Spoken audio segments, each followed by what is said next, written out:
This is Alan Brennert, and welcome to the second half of this episode's double bill, Eye of Newton. You can think of this as sort of a Daffy Duck short that succeeds rather than precedes the main feature. This was actually a great episode to write. I had wanted to do a comic episode. We actually had done a few other ones, The Uncle Devil Show and Dealer's Choice, both written by Don Todd, who later went on to be a very successful writer of sitcoms. And I've always enjoyed writing comedy. Immediately before The Twilight Zone, I had worked for Phil DeGuerre on Simon and Simon, which I always saw more as a comedy series with occasional crime elements to it. The fun there was in the characters' relationships. And this began life as a short story by Joe Haldeman, which I found in an anthology called Cosmic Laughter. And the bare bones of the story are pretty much the same as you see in this episode. Joe came up with a great premise, the mathematician who accidentally conjures up this guy here, the devil, or a demon, take your pick.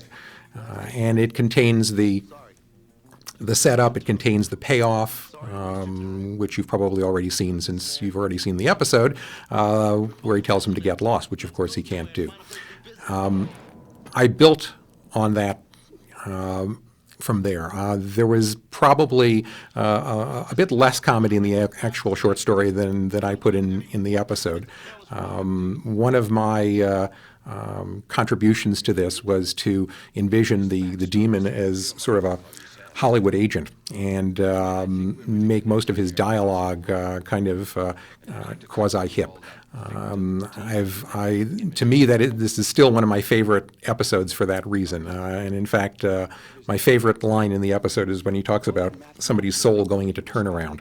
I'm sure that joke went over the heads of about 95% of the people in the audience in 1985, but it amused me, and that's the important thing, right? Both Ron Glass and Sherman Hemsley did a terrific job in this. Now take a look at his T-shirt. You'll notice that it's changed once already and will change several times to come. I've had people look at this episode and sort of blink and go, "Wait a minute, did that say the same thing just 5 minutes ago?" And I came up with the idea of doing that, but I can't really say it's a very original thought on my part. I basically took it from Doonesbury. At that point in Doonesbury in the 1980s, we were seeing a lot of shots of the White House in the background, and in the foreground there's a mailbox, and the writing on the mailbox changes, or the writing on a paper changes from panel to panel. And I thought, I wonder if this would work in film. And sure enough, it did. You simply changed it in between shots.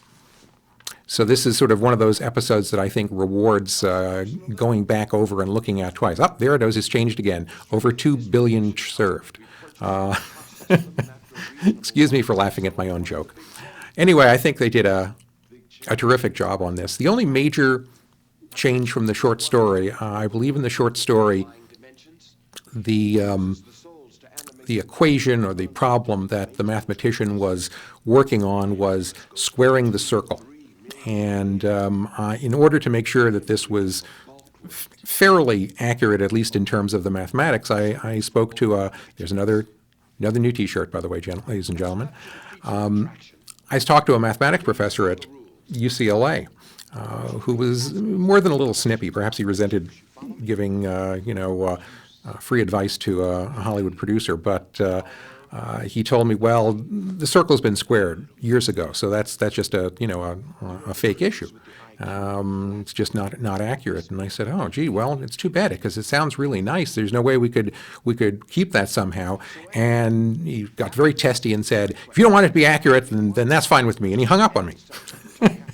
So I sort of stare at the dead receiver in my hand, and I go, okay, and call him back and say, look, I'm sorry, I want this to be as accurate as possible. What would you suggest? And he suggested something, the Riemann equation or something, which I frankly don't remember right now.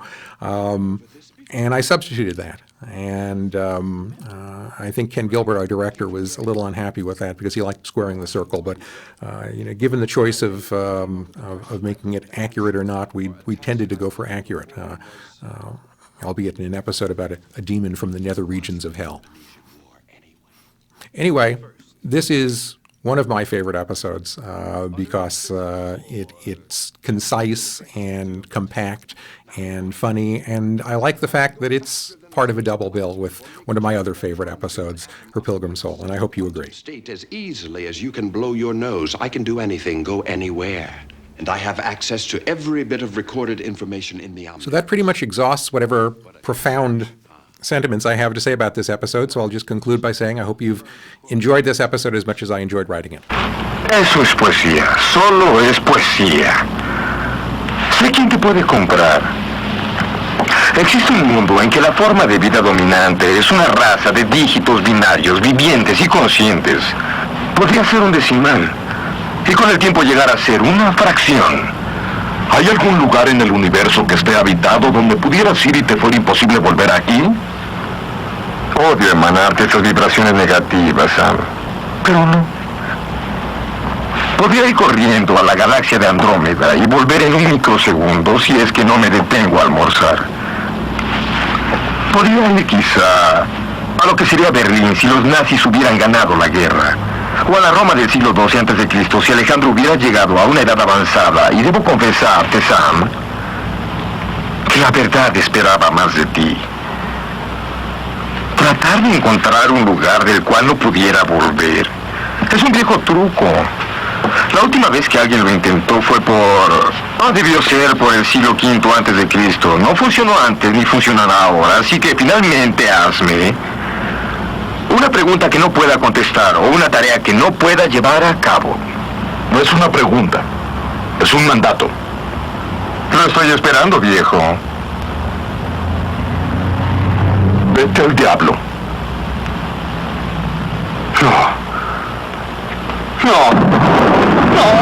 menos eso.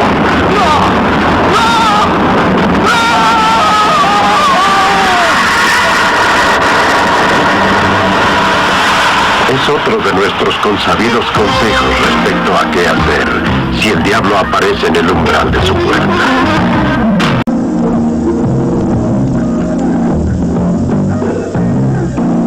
Ese pobre diablo no me ayudó en nada.